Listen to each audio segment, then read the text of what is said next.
Hi friends, welcome back to our channel. അപ്പോൾ നമ്മുടെ ഇന്നത്തെ വീഡിയോ കൂടെ നോക്കാൻ പോകുന്നത് എന്തുവാണെന്ന് വെച്ച് കഴിഞ്ഞാൽ, അതായത് വരാൻ പോകുന്ന നമ്മുടെ ഗോഡ്സില്ല എക്കോ എന്നുള്ളൊരു മൂവിക്കകത്ത് നമ്മുടെ പുതിയൊരു ക്യാരക്ടറായിട്ടുള്ള ഒരു ടൈറ്റൻ അവർ ഇൻട്രൊഡ്യൂസ് ചെയ്യുന്നുണ്ട്. അത് വേറെ ആരുമില്ല, നമുക്കറിയാം, നമ്മുടെ ഷീമോ എന്നുള്ള ആ ഒരു ടൈറ്റൻ തന്നെയാണ്. അപ്പോൾ നമ്മുടെ ഇന്നത്തെ വീഡിയോ കൂടെ ഈ ഒരു ക്യാരക്ടറിൻ്റെ ഒരു ഹിസ്റ്ററി തന്നെയാണ് നമ്മൾ നോക്കാൻ പോകുന്നത്. ഇത് പലർക്കും ഈ ഒരു ക്യാരക്ടറിനെ പറ്റി മുൻ പരിചയം പോലും ഉണ്ടായിരിക്കത്തില്ല. കാരണം പലരും ഈ ഒരു പേര് കേൾക്കുന്നത് ഇപ്പോൾ ഇതിൻ്റെ ഫസ്റ്റ് ട്രെയിലറും ടീസറൊക്കെ വരുന്ന സമയത്ത് തന്നെ ആയിരിക്കും. അപ്പോൾ എന്തായാലും നമ്മൾ ഇതിൻ്റെ ഒരു ഹിസ്റ്ററി നോക്കുന്നതിൻ്റെ ഒരു ഭാഗമായിട്ട് എടുത്ത് പറയുകയാണ്. കാരണം ഈ ഒരു മൂവി സ്പോയിലേഴ്സ് ഇല്ലാതെ കാണാൻ താല്പര്യമുള്ളവരാണെങ്കിൽ ഈ ഒരു വീഡിയോ കാണണമെന്ന് ഞാൻ പറയുന്നില്ല. കാരണം ഈ ഒരു വീഡിയോയ്ക്ക് ഈ ഒരു ക്യാരക്ടറിനെ പറ്റി കൂടുതൽ നിങ്ങൾക്ക് പറഞ്ഞു തരണമെങ്കിൽ തീർച്ചയായിട്ടും ഇപ്പോൾ ലേറ്റസ്റ്റ് ആയിട്ട് വന്നിട്ടുള്ള പല ചൈനീസ് ട്രെയിലേഴ്സിനകത്തും നമ്മുടെ ഈ ഒരു ഷീമോനെ പറ്റി കുറച്ച് കൂടുതൽ ഡീറ്റെയിൽസ് തന്നിട്ടുണ്ട്. അപ്പോൾ അത് എക്സ്പ്ലെയിൻ ചെയ്താൽ മാത്രമേ നിങ്ങൾക്ക് ഈ ഒരു ക്യാരക്ടറിനെ പറ്റി നമുക്ക് കൂടുതൽ പറഞ്ഞു തരാൻ പറ്റൂ. അതുകൊണ്ട് തന്നെയാണ് ഒരു സ്പോയിലറിലോട്ട് പറയുന്നത്. സ്പോയിലർ കുഴപ്പമില്ല എന്നുള്ളവരാണെങ്കിൽ ഈ ഒരു വീഡിയോ നിങ്ങൾക്ക് തുടർച്ചയായിട്ട് കാണാവുന്നതാണ്.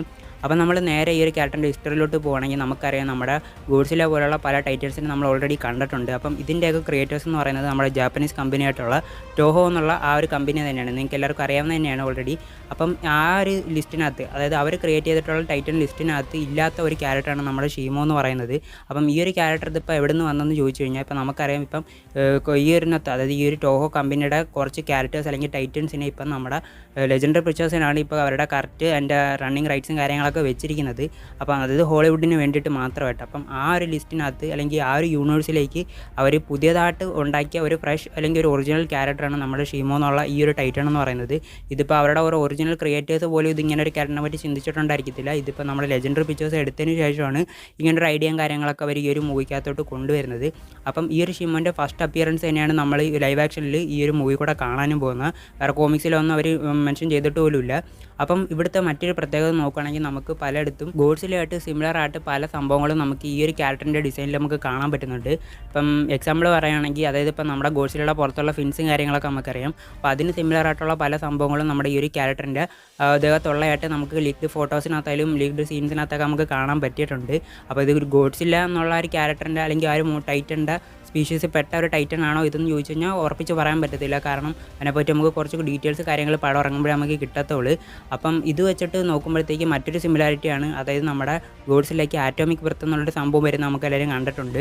അപ്പം ഈ ഒരു ക്യാരക്ടറിൻ്റെ സൈഡിലോട്ട് വരുമ്പോഴത്തേക്ക് ഇതിൻ്റെ വായിന്ന്, അതായത് ഫ്രോസൺ ബ്രത്താണ് പുറത്ത് വരുന്നത്. അതായത് ഐസ് പോലുള്ള ഒരു ഡീപ്പായിട്ടുള്ള എയറാണ് പുറത്ത് വരുന്നത്. അതായത് ചുറ്റുപാടുള്ള ടെമ്പറേച്ചറിനെയും അതേപോലെ തന്നെ മറ്റ് സംഭവങ്ങളെല്ലാം ഇത് ഫ്രീസ് ചെയ്യിക്കുന്ന രീതിയിലുള്ള ഹെവി മൈനസ് ടെമ്പറേച്ചറാണ് ഇതിൻ്റെ ബോഡിക്കുള്ളിൽ നിന്ന് പുറത്ത് വരുന്നത്. അത് എന്ത് തരം റിയാക്ഷനാണ് ഇതിൻ്റെ ബോഡിക്കുള്ളിൽ നടക്കുന്നതെന്ന് നമുക്കറിയത്തില്ല.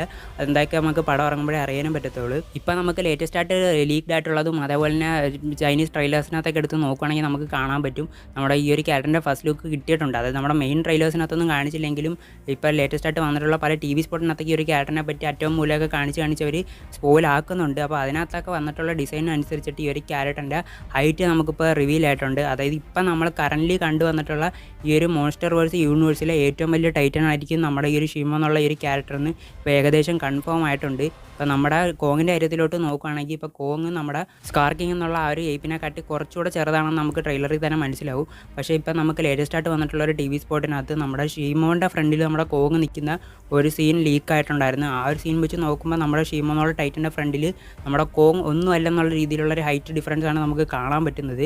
അപ്പം അതേപോലെ തന്നെ മറ്റൊരു ട്രെയിലറിനകത്ത് നമ്മുടെ ഗോഡ്സില്ല ഈ ഒരു ഷീമോട്ട് ഫൈറ്റ് ചെയ്യുന്ന ഒരു സീനും വന്നിട്ടുണ്ടായിരുന്നു. അപ്പം ആ ഒരു സീൻ നമുക്ക് നോക്കുകയാണെങ്കിൽ ഈ ഒരു ഗോഡ്സില്ലയും നമ്മുടെ ഈ ഒരു ഷീമോനെ കാട്ടി ചെറുതായിട്ടാണ് ഇതിനകത്ത് എടുത്ത് കാണിച്ചിട്ടുള്ളത്. അപ്പം നമ്മളിതിന് മുന്നേ കണ്ടിട്ടുള്ള ഏറ്റവും വലിയ ടൈറ്റൻ എന്ന് പറയുന്നത് നമ്മുടെ കിങ് ഗിഡോറ എന്നുള്ള ആ ഒരു വലിയ ടൈറ്റൻ തന്നെയാണ്. അപ്പം ഈ ഒരു ക്യാരക്ടർ ഇപ്പോൾ കറൻ്റ്ലി ജീവനോടെ ഇല്ല. ഇപ്പം നിലവിൽ ഇപ്പോൾ ഏറ്റവും വലിയ ടൈറ്റനായിട്ട് നമ്മുടെ മോൺസ്റ്റർ വേഴ്സിലുള്ളത് നമ്മുടെ ഷീമോ എന്നുള്ള ഈ ഒരു ടൈറ്റൻ ആയിരിക്കുന്നു. ഇപ്പോൾ ഏകദേശം കൺഫേമും ആയിട്ടുണ്ട്. പിന്നീട് ഇവിടുത്തെ ഏറ്റവും വലിയൊരു ഇൻട്രസ്റ്റിംഗ് ആയിട്ടുള്ളൊരു സംഭവം നോക്കുകയാണെങ്കിൽ, ഇപ്പം നമുക്ക് ഈ ഒരു ട്രെയിലർ സംഭവങ്ങളെല്ലാം കണ്ടതിൽ നിന്ന് മനസ്സിലായ ഏറ്റവും വലിയൊരു സംഭവമാണ്. കാരണം നമുക്കറിയാം, ഇപ്പോൾ നമ്മുടെ ഈ ഒരു സ്കാർക്കിങ് എന്നുള്ള ഏപ്പായാലും മറ്റ് നമ്മുടെ കോങ്ങിനെ പോലുള്ള മറ്റ് ഏപ്സ് എല്ലാം ഇപ്പോൾ ജീവിച്ചുകൊണ്ടിരിക്കുന്നത് ഹോളോവർത്ത് എന്നുള്ള ആ ഒരു വേൾഡിൽ തന്നെയാണ്. അപ്പോൾ അവിടെ തന്നെയാണ് നമ്മുടെ ഈ ഒരു ഷീമോ എന്നുള്ള ഈ ഒരു ടൈറ്റനെ അവർ ലോക്ക് ചെയ്തിട്ടുള്ളത് നമുക്ക് കാണാൻ പറ്റും. അത് വേറെ ആയിരിക്കത്തില്ല, അത് നമ്മുടെ സ്കാർക്കിങ് തന്നെ ആയിരിക്കാം മിക്കവാറും നമ്മുടെ ഈ ഒരു ഷീമോനെ അവിടെ ട്രാപ്പ് ചെയ്തിട്ടുള്ളത്. അത് എന്തുകൊണ്ടാണെന്നൊന്നും നമുക്കറിയത്തില്ല. കാരണം നമ്മുടെ ഷീമോ എന്തോ ഒരു കാര്യം യൂസ് ചെയ്തിട്ട് ഈ ഒരു ക്യാരക്ടറിനെ അല്ലെങ്കിൽ ഈ ഒരു ടൈറ്റനെ അവിടെ ട്രാപ്പ് ചെയ്തിട്ടേക്കുവാണ്. ഒന്നിൽ നമുക്കെടുത്ത് വേണമെങ്കിൽ എടുത്ത് പറയാൻ പറ്റും, അല്ലെങ്കിൽ ഈ ഒരു ഷീമോ എന്നുള്ളൊരു ക്യാരക്ടർ അല്ലെങ്കിൽ ഈ ഒരു ടൈറ്റൻ ജനിക്കുന്ന സമയത്ത് നമ്മുടെ ഈ ഒരു സ്കാർക്കിങ്ങിൻ്റെ പെറ്റായിട്ടാവാം ചിലപ്പോൾ വളർന്നു വന്നിട്ടുള്ളത്. അതുകൊണ്ട് തന്നെ ആയിരിക്കാം ചിലപ്പം ഇവരെ ഒന്നും അറ്റാക്ക് ചെയ്യാത്തതെന്ന് വേണമെങ്കിൽ എടുത്തൊരു പ്രഡിക്ഷൻ പറയാൻ പറ്റും. ഇതല്ലെങ്കിൽ നമ്മുടെ ഈ ഒരു സ്കാർക്കിങ്ങിൻ്റെ മുട്ടയോ അല്ലെങ്കിൽ അതിൻ്റെ കുട്ടീനെയോ എന്തെങ്കിലും ഇവർ ട്രാപ്പ് ചെയ്ത് വെച്ചിട്ട് ഭീഷണിപ്പെടുത്തി ആ ഒരു കൺട്രോൾ വെച്ചിരിക്കുന്ന ആവാനും സാധ്യതയുണ്ട്. പക്ഷേ ഇവിടുത്തെ ഈ 2 ഓപ്ഷനും ആയിരിക്കത്തില്ല ഇവിടെ നടക്കാൻ പോകുന്നതെന്നാണ് എനിക്ക് പേഴ്സണലി തോന്നുന്നത്. കാരണം നമ്മുടെ സ്കാർക്കിങ്ങിൻ്റെ കയ്യിൽ ഒരു തരം ഒരു അസ്ഥി പോലത്തെ ഒരു സംഭവം വെച്ചിട്ട് അറ്റാക്ക് ചെയ്യുന്നത് നമ്മൾ മുന്നത്തെ ട്രെയിലറിലെല്ലാം കണ്ടിട്ടുണ്ടായിരുന്നു, കോങ്ങിനെ അറ്റാക്ക് ചെയ്യുന്നത്. അപ്പം ആ ഒരു വെപ്പണിൻ്റെ അറ്റത്തായിട്ട് എന്തോ തരം ഒരു ക്രിസ്റ്റൽ ഉള്ളതായിട്ട് നമുക്ക് കാണാൻ പറ്റിയിട്ടുണ്ടായിരുന്നു. അപ്പം ആ ഒരു സംഭവം വെച്ചിട്ട് ഇതിൻ്റെ മൈൻഡ് കൺട്രോൾ ചെയ്ത് ഇതിനെ ലോക്ക് ചെയ്ത് വെച്ചിരിക്കുന്നതാണെന്നാണ് ഇപ്പോൾ നമുക്ക് ലേറ്റസ്റ്റ് ആയിട്ട് വന്നിട്ടുള്ള പല തിയറീസും പറയുന്നത്. എനിക്ക് ഇച്ചിരി കൂടെ കൂടുതലും ഇത് സിമിലർ അല്ലെങ്കിൽ ഇതൊരു പ്രാക്ടിക്കലി ഇത് നോക്കുമ്പോഴത്തേക്ക് ഇത് നടക്കാനാണ് സാധ്യത കൂടുതൽ. ആ ഒരു സംഭവം വെച്ചിട്ട് തന്നെ ആവാം മേ ബി നമ്മുടെ ഗോഡ്സില്ല നമ്മുടെ കോങ്ങിനെ അറ്റാക്ക് ചെയ്യുന്ന രീതിയിലോട്ട് ഈ ഒരു സ്കാർക്കിങ് ആക്കി മാറ്റിയിട്ടുള്ളതെന്ന് എനിക്ക് തോന്നുന്നുണ്ട്. കാരണം നമ്മുടെ ഗോഡ്സില്ല നമ്മുടെ കോങ്ങിനെ അറ്റാക്ക് ചെയ്യുന്ന രീതിയിലുള്ള ഷോട്ട്സ് നമ്മൾ ട്രെയിലേഴ്സിൽ തന്നെ കണ്ടിട്ടുണ്ടായിരുന്നു. അപ്പം ഇതേപോലുള്ള എന്തോ തരം ഒരു മാജിക്കലോ അല്ലെങ്കിൽ എന്തെങ്കിലും ഒരു മൈൻഡ് കൺട്രോളിങ് പോലുള്ള എന്തെങ്കിലും ഒരു നാച്ചുറൽ ഒരു സംഭവങ്ങൾ നമ്മുടെ സ്കാർക്കിങ്ങിൻ്റെ കയ്യിൽ ഉള്ളതായിട്ട് നമുക്ക് ഇതിൽ കൂടെ എനിക്ക് മനസ്സിലാവുന്നുണ്ട്. അപ്പോൾ എന്തായാലും നമ്മുടെ സ്കാർക്കിങ്ങിൻ്റെ കൺട്രോളിൽ തന്നെയാണ് നമ്മുടെ ഈ ഒരു ഷീമോ എന്നുള്ള ഒരു ടൈറ്റൻ എന്നും പറയുന്നത്.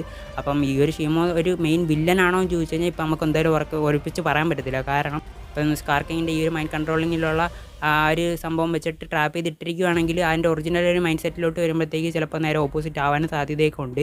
അപ്പോൾ ഇതിൻ്റെ ഏറ്റവും വലിയ ബാക്ക് ഹിസ്റ്ററി പറയുന്നത് എന്താണെന്ന് വെച്ച് കഴിഞ്ഞാൽ നമ്മുടെ ഏൻഷ്യൻ്റ് കാലത്തിൽ അതായത് ഭൂമിയിലുണ്ടായിട്ടുള്ള ആ ഒരു ഐസേജിന് കാരണം നമ്മുടെ ഷീമോ ആണെന്നൊക്കെ ഈ ഒരു തിയറിക്കകത്തൊക്കെ പറയുന്നുണ്ട്. അപ്പം നമ്മുടെ ഭൂമിയിലെ ആ ഒരു ടെമ്പറേച്ചർ കൺട്രോളിങ്ങിന് ഏറ്റവും വലിയൊരു പങ്ക് വഹിക്കുന്ന ഒരു മോൺസ്റ്റർ അല്ലെങ്കിൽ ടൈറ്റൻ തന്നെയാണ് നമ്മുടെ ഷീമോ എന്ന് എടുത്ത് പറഞ്ഞിട്ടുണ്ട്. അപ്പം ഈ ഒരു ക്യാരക്ടറിന് എന്തായാലും ഈ ഒരു പടത്തിൽ കൂടെ ഒരു കൊല്ലാനൊന്നും പോകുന്നില്ല, തിരിച്ച് ഈ ഒരു ക്യാരക്ടറിനെ ഫ്രീ ആക്കി വിടാനാണ് സാധ്യത ഇവിടെ കൂടുതലും കാണുന്നത്. അപ്പോൾ എന്തായാലും ഈ ഒരു ക്യാരക്ടറിന് ഭയങ്കര ഒരു ഇൻട്രസ്റ്റിംഗ് ക്യാരക്ടറായിട്ടാണ് എനിക്ക് പേഴ്സണലി തോന്നിയത്. അപ്പോൾ നിങ്ങളുടെ ഒരു അഭിപ്രായം എന്താണെന്ന് ജസ്റ്റ് താഴെ നിന്ന് കമൻറ്റ് ചെയ്തേക്കണം. അപ്പോൾ ആരൊക്കെ നമ്മുടെ ഗോഡ്സില്ല എക്സ് കോങ് എന്നുള്ള ഈ ഒരു മൂവിക്ക് വേണ്ടി ഹൈപ്ഡ് ആണെന്നുള്ള കാര്യം ജസ്റ്റ് താഴെ നിന്ന് കമൻറ്റ് ചെയ്തേക്കണം. അപ്പോൾ എന്തായാലും ഇനി കൂടുതൽ പറഞ്ഞ് സ്പോയിൽ ആക്കുന്നില്ല, ഓൾമോസ്റ്റ് ഇത്രയും തന്നെ സ്പോയിൽ തന്നെയാണ്. എന്തായാലും ഇനി കൂടെ കൂടുതൽ പറഞ്ഞ് സ്പോയിൽ ആക്കുന്നില്ല. അപ്പോൾ വീഡിയോ ഇഷ്ടപ്പെട്ടെങ്കിൽ തീർച്ചയായിട്ടും ലൈക്ക് ചെയ്ത് സപ്പോർട്ട് ചെയ്തേക്കണം. അതേപോലെ തന്നെ ചാനൽ സബ്സ്ക്രൈബ് ചെയ്തിട്ടില്ലെങ്കിൽ അതുകൂടെ ഒന്ന് ചെയ്തിട്ട് താഴെ കിടന്ന ബെല്ലൈക്കണും കൂടെ ഒന്ന് ഓൾ എനേബിൾ ചെയ്തിട്ടുണ്ടെന്നാൽ ഞാനപ്പോൾ ഇതുപോലുള്ള പുതിയ വീഡിയോസ് ഇട്ടാലും നിങ്ങൾക്ക് നോട്ടിഫിക്കേഷൻ വരുന്നതായിരിക്കും. അപ്പോൾ എൻ്റെ ഒരു പുതിയ വീഡിയോ കാണാൻ നമ്പർ എല്ലാവർക്കും ബൈ ഗൈസ്.